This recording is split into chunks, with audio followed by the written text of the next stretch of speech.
Guys, ngeri banget ini guys. Negara samurai Jepang menuju kehancuran. Gila. Suka gak suka ya, ramalan Benix nih, industri manufaktur Jepang siap-siap bakalan tambah nyungsep. Kok bisa? Ya gak heran sih, karena kiamat mobil bensin, mobil-mobil fosil dinosaurus antik itu bakal semakin nyata guys. Tapi di sisi lain, ini bisa jadi loh menguntungkan buat negara Indonesia, negara kita. Kok bisa? So kalau lu penasaran, lu jangan skip video ini. Let's check this out. Pemirsa, output manufaktur Jepang mengalami penurunan.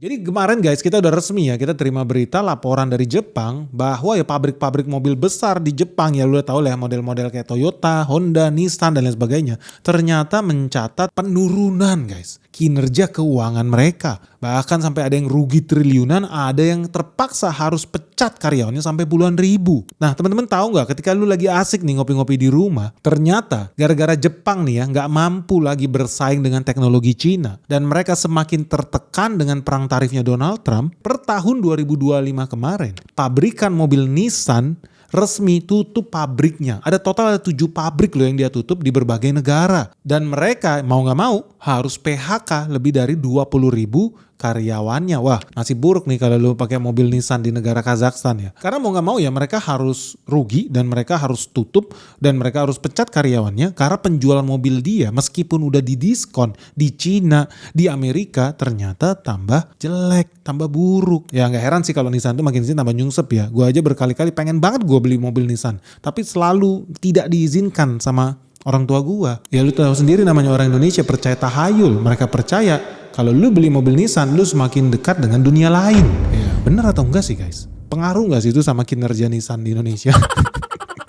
Ya tapi kita ngomong berdasarkan laporan keuangan aja. Lu gak usah heran karena itu terrefleksi di laporan keuangannya di tahun 2025. Nissan itu dikabarkan rugi hingga 76 triliun. Ini setengah 4,5 billion dollar guys. Wajar aja. Karena apa? Biaya-biaya makin tinggi. Inflasi makin tinggi. Perang tarif artinya produk-produk made in Jepang makin gak kompetitif. Apalagi teman-teman lihat sebentar lagi terjadi Japan Carry Trade. Yang artinya nilai mata uang Jepang siap-siap ya bakal tambah naik tinggi. Ujung-ujungnya apa? Kalau mata uangnya makin menguat terhadap US dollar, produk-produk made in Jepang makin mahal, makin gak laku, makin gak kompetitif guys. Memang Jepang ini gak ada otak guys. Dan ini gak cuma Nissan sih yang mengalami. Lu tahu Toyota. Toyota ini udah mencatatkan penurunan cuan yang sangat signifikan. Jadi teman-teman bisa lihat di layar kaca ya. Di financial year 2025 ya, first 9 month mereka itu bisa dapat net income setara 4,1 triliun yen. Nah, fast forward 1 tahun setelahnya, financial year 2026, 9 bulan pertama itu,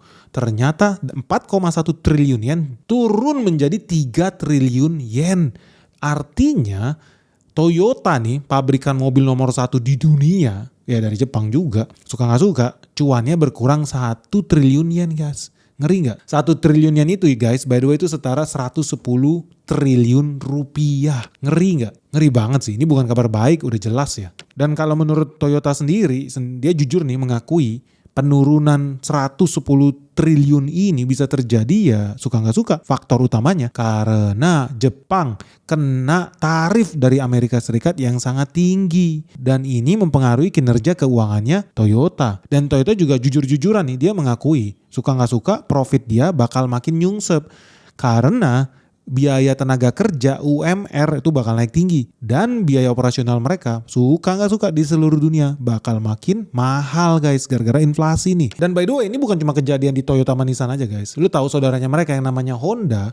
Wah ini sedih banget nasibnya. Honda Motor Company Limited itu sudah mengumumkan mereka itu menderita kerugian mencapai 15,7 miliar dolar Amerika Serikat. Ini setara 267 triliun guys. Ngeri banget. Ini kerugian yang sangat spektakuler karena dalam 70 tahun sejarah Honda ya jujur aja ini kerugian yang terbesar sepanjang sejarahnya Honda sejak tahun 1957. Dan suka gak suka ternyata ini akibat Honda salah strategi guys. Mereka kira mereka itu harus fokus mengembangkan mobil listrik. Mereka udah bikin nih ada mobil Honda Zero SUV, Honda Zero Salon, Acura RXX yang tadinya dia rencanain mau produksi skala besar nih. Ternyata karena kalau mereka memaksa memproduksi mobil listrik itu, kemungkinan besar kerugian mereka justru bakal lebih parah lagi dalam jangka panjang. Nah ujung-ujungnya apa? CEO Honda Toshihiro Mibe ya bikin konferensi pers. Dia bilang mereka nggak bisa lagi membuat mobil listrik. Menurut dia permintaan kendaraan listrik bakal turun tajam. Jadi Honda nggak bisa lagi nih fokus ngembangin mobil listrik. Makanya teman-teman nggak usah heran. Gara-gara Honda rugi ratusan triliun, banyak pejabat tinggi Honda dengan sukarela mereka pulangin bonusnya mereka, gajinya mereka. Dan memang wajar mereka nurunin gaji mereka kurangin bonusnya mereka nih, bos-bosnya Honda. Ya suka gak suka, karena memang bisnis Honda di Cina sendiri, pasar mobil terbesar di dunia nih, itu makin lama makin berat, persaingan di sana brutal. Musuh-musuhnya Honda nih kayak BYD, itu bisa bikin mobil yang lebih canggih, lebih murah, dan softwarenya lebih bagus guys dibandingkan mobil-mobil Jepang. Jadi dari sini teman-teman bisa lihat ya, memang mobil-mobil Jepang ini nggak bisa bersaing loh dengan mobil-mobil Cina yang jauh lebih canggih, lebih murah, dan gak usah heran kalau Honda sampai rugi 260 triliun loh. Dan kita harus bicara sesuai fakta guys. Kenapa? Faktanya ya Honda ini kemarin rilis lah, misalkan mobil Honda Super One, mobil listrik nih, dijual harganya berapa? 2,3 miliar guys. Gila nih, entah bos-bos Honda itu nggak ada otak atau bego ya. Gua rasa sih dua-duanya nggak ada otak dan bego. Bisa-bisanya bikin mobil listrik harga 2,3 miliar, siapa yang mau beli? Dan orang-orang percaya gitu sama Jepang, emang Jepang bisa bikin mobil listrik? Gua sih nggak percaya guys. Mereka ahlinya apa? Bikin mobil dinosaurus. Terus apa yang dilakukan Honda selanjutnya? Mereka bikin mobil yang lebih murah. Namanya Honda iN2 yang meluncur di Thailand. Harganya berapa? 740 juta harga di Thailand. Sedih gue melihat ini. Kenapa? Karena kayak mereka ini gak sadar diri ya, orang-orang Jepang ini. Lu lihatlah mobil di Indonesia yang ahli di bidang listrik. Memang spesifik mobil listrik. BYD lu lihat. Harga paling murah dia 199 juta. J5 249 juta. DFSK Glora harga paling murahnya 350 juta. Lalu ada Geely. Gue suka nih Geely nih, desainnya paling modern ya, kayak mobil Eropa. Geely X2 itu harganya 255 juta. Lalu ada Ion yang paling murah, Ion UT itu harganya cuma 300 jutaan guys. Terus tiba-tiba kucul-kucul Honda pede banget ngeluarin mobil harga 2,3 miliar. Ini kan brilian orang Jepang ini. Pintar, mungkin mereka tidak tinggal di planet bumi sehingga mereka tidak relate dengan dunia masa kini yang justru pengen mobil yang lebih murah, maintenance-nya gak ribet, dan gak usah pakai ke pom bensin bro. Terus apa solusinya Honda? Ya kemarin sih Honda pikir kalau gitu mereka harus bikin mobil lebih murah lagi. Yaitu apa? Ya mereka sempat berpikir jangan-jangan mereka harus berusaha ciptakan mobil listrik yang harganya $35.000. $35.000 ya kalau dirupiahkan setara 600 juta. Dari sini udah bisa lihat mereka ini gak nyambung guys. Gagal paham ini Jepang ini guys. Masa mereka bisa bilang $35.000 itu mobil yang murah, in this economy? Kan aneh nih pejabat-pejabat ini. Kebiasaan mereka hidup di istana gading, sehingga gak nyambung dengan realita. Ya ekonomi dunia makin nyungsep, makin susah. Bukan mobil yang makin mahal yang makin laku. Ya apalagi mobil-mobil kayak begini ya justru yang mobil yang makin murah. So gak usah heran kalau gue sih yakin melihat ini. Inilah pertanda apa? Dekadensi, penurunan, kehancuran industri manufaktur Jepang. Bisa-bisanya Honda bermimpi menjadi penguasa dunia ini dengan mobil seharga 600 juta. Nggak nyambung. BYD punya Atto 1, harga cuma 190 jutaan. Makanya lu juga gak usah heran kalau lihat komentar netizen melihat pabrik-pabrik mobil Jepang ini, sorry banget nih, that's Bismarck. Di Indonesia mobil Jepang udah overpriced. Penjualannya udah kesalip sama BYD dan Chery. Bagus coy 107. Mobil gerobak dijual mahal, maksudnya mobil Jepang ini ya. Apalagi nih Hermanto Suwardi 6245. Mobil Jepang ini udah mahal, teknologinya jadul, modelnya jelek, jadi sangat pantas rugi kata dia. Meskipun dia pengguna salah satu mobil Jepang. Ahmad Zaki, tolong jangan bawa mobil listrik lo ini ke Indonesia karena kalian pasti memberikan harga yang tidak worth it. Belum launching aja netizen udah nyinyir guys, udah pesimis, kayak nggak percaya mereka orang Jepang itu bisa bikin mobil listrik. Makanya nggak usah heran kalau pabrikan mobil Jepang selalu bikin hoax, katanya mobil listrik merusak lingkungan, katanya mobil listrik itu jelek, yang bagus itu mobil hidrogen. Gigi lu, sampai detik ini kagak ada tuh di Jepang orang pakai mobil hidrogen.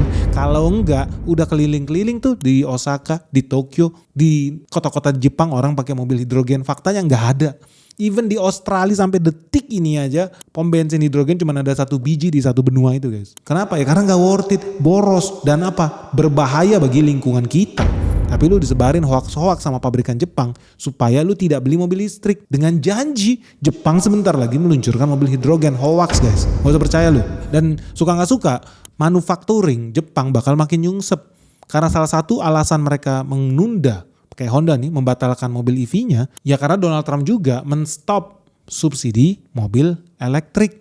Lalu teman-teman udah tahu ya, yang namanya Presiden Donald Trump, Partai Republik, itu bukan partai yang hobinya peluk pohon, tidak. Sebaliknya, mereka sangat yakin global warming itu hoax guys. Mereka malah pengen makin banyak perusahaan-perusahaan Amerika yang ngebor, gali sumur, jual minyak bumi, jual gas. Jadi gak heran begitu Donald Trump naik jadi presiden, salah satu kebijakan pertama dia apa? Dia menghentikan subsidi mobil listrik. Dan konyol memang kalau Amerika Serikat mendukung mobil listrik. Karena apa? Nyawanya Amerika Serikat itu ada di petrodolar. Lah kalau orang stop pakai minyak, kalau orang stop ngisi bensin, artinya negara-negara di seluruh dunia bakal stop beli US dollar. Nanti mereka nggak bisa ngebom lagi rakyat Palestina. Mereka kan harus beli senjata. Pakai apa? Pakai dolar dong. Iya dong. Makanya begitu Donald Trump naik, apa yang dia lakukan? Dia ngurangin subsidi mobil listrik guys. Dan teman-teman dari sini udah bisa lihat ya. Karena Amerika Serikat itu salah satu kue terbesar di bisnis mobil. Kalau mereka sendiri udah stop kasih subsidi, mau gak mau bakal banyak nih pabrikan-pabrikan mobil yang gak siap bisa tambah nyungsep. Dan teman-teman bisa lihat harga sahamnya Honda dalam 1 bulan terakhir itu sudah turun 18% lebih guys. Sahamnya Toyota dalam 1 bulan terakhir nih sejak perang Teluk nih harga minyak naik. Harga sahamnya sudah turun 16% lebih minus guys dalam. Dan ini juga kejadian sama nih di saudara mereka nih merek Nissan. Nissan juga minus 5%. Ya gue sih gak heran ya kalau di Indonesia karena kalau lu lihat merek ini seolah-olah lu mau jalan-jalan ke dunia lain nih. Dan dari sini lo udah bisa lihat guys, ketika pabrikan Jepang ini gagal beradaptasi dengan perkembangan zaman, gagal beradaptasi dengan inflasi yang bakal makin brutal di dunia kita ini, krisis ekonomi dunia, mereka gagal guys switching ke mobil listrik di tengah perang Timur Tengah. Artinya apa? Ketika harga bensin makin naik tinggi, ketika Selat Hormuz semakin horor, ujung-ujungnya apa? Gue yakin permintaan mobil bensin bakal makin nyungsep. Tetapi permintaan mobil listrik bakal naik tajam guys. Gara-gara Selat Hormuz ditutup. Percaya nggak kalian? Halo guys, ngeri banget ini guys. Market terus-menerus nyungsep, merah membara dan crash di mana-mana. Nah, buat teman-teman yang merasa bingung nih gimana cara melewati navigasinya nih, peperangan yang terjadi di Iran bentar lagi buka cabang di Asia. Kalau lu nggak siap guys, lu jangan kaget kalau lu harus berpisah dengan harta kekayaan lu. Nah, terus gimana kalau teman-teman yang masih belum tahu dan belum tahu gimana caranya bersiap menuju dunia yang makin kacau ini? Jangan sampai lu investasi lu terganggu. Segera gabung di Benix Investor Group. Karena apa yang terjadi di market crash hari ini merah membara sudah gue share dari tahun lalu, dan hari ini semua berjalan sesuai skenario yang gue ajarin. So buat teman-teman yang pengen tahu gimana caranya cari cuan ya di era perang dunia 3 ini, segera daftarkan dirimu sekarang juga hanya di www.benix.id. Karena cuma di sini ya kita bakal ajarin lu gimana cara investasi yang benar. Kita bakal ketemu dengan direksi-direksi perusahaan top yang ada di Indonesia. Kita akan ajak lu buat site visit, temu emiten, bahkan kita ada acara sebentar lagi gala dinner bersama seluruh investor di Benix Investor Group. So tunggu apa lagi guys? Orang dari luar negeri aja berbondong-bondong buat ikut Benix Investor Group. Masa lu ketinggalan? Benny Batara, the founder of the Benex Investor Group. Yuk buruan segera daftar di Benix Investor Group sekarang juga. Percaya nggak kalian? Gua sih sangat yakin semakin berlarut-larut perang di Timur Tengah, penjualan mobil listrik bakal meroket ke bulan guys. Dan teman-teman gak usah heran, ini udah kerefleksi kok dari negara tetangga kita, Australia nih contohnya. Penjualan mobil listrik di bulan Maret kemarin itu udah naik 14% lebih. Mobil Tesla Model Y penjualannya di bulan Maret aja udah naik 63%. Mobil BYD Sea Lion penjualannya sudah naik 243%. Gila guys, naik 3 digit. Sementara mobil yang paling populer di Australia, mobil Ford Ranger, mobil berbahan bakar solar, justru minus nyungsep 10%. Nah dari sini teman-teman udah bisa lihat dong perbandingannya, mobil berbasis dinosaurus nyungsep ke jurang. Tapi mobil berbasis listrik penjualannya bakal makin meroket ke bulan.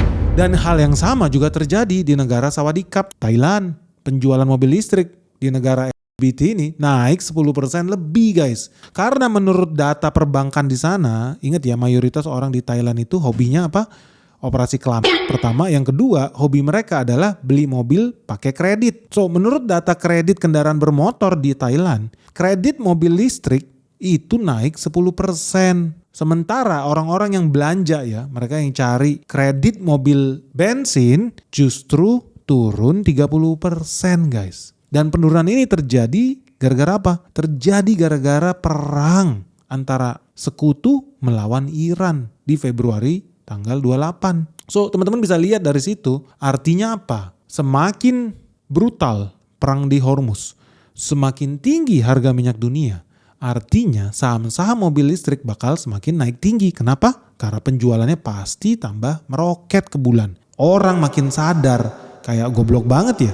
Capek-capek kerja dapat duit, duitnya dibeli bensin, terus bensinnya diapain? Dibakar guys. Jauh lebih mending lu capek-capek kerja cari duit, beli handphonenya bisa lu pakai. Kan konyol ya, lu capek-capek kerja cari duit, beli minyak, minyaknya dibakar, tuh aneh gak sih guys?